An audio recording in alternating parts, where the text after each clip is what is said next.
Ito po yung 3,067 square meter na palayan. Nasa vlog po natin 283, vlog number 283. Yung link po ng video nandito sa ating description. At may isa pa po tayong vlog na i-upload. Nagmula po tayo dun. Ito po yung front nya, napakalawak. Ayan po yung Agus River.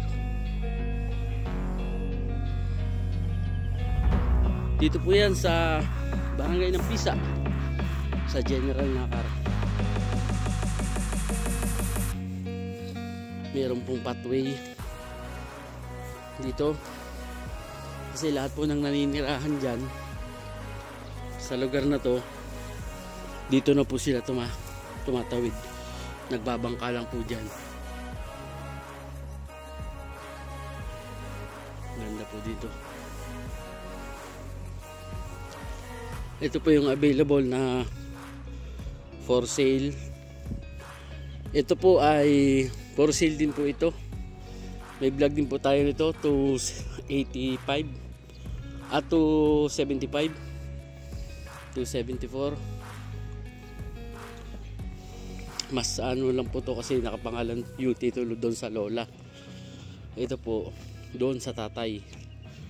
Magkaiba po ito ng seller, pero parehas po siyang binebenta. May barangay road po dun.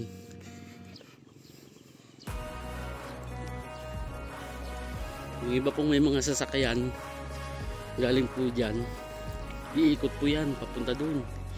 Yung pong gilid ng bundok na yan, may kalsada po yan na makapasok po ang sasakyan.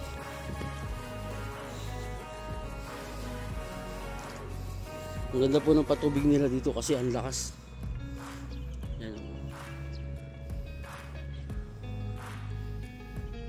Galing po dyan sa bundok. Kaabot po dito yung 3,000. Malawak po yun. Ito 3,000. Kasama po yan 3,067 square meter. May kuryente. Nasa tapat ng Agus River. Meron po kaming titingnan na property uli. Nakabukod na vlog na po ito. Doon po sa part doon. Nasa tabi rin po ng Agus River.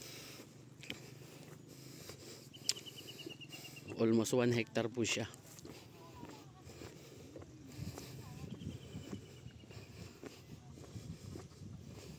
Inararo na ngayon. Tataniman na yata uli ng palay.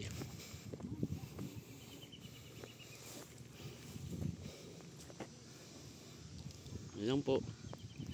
Thank you. Kagana po sa tubig dito eh.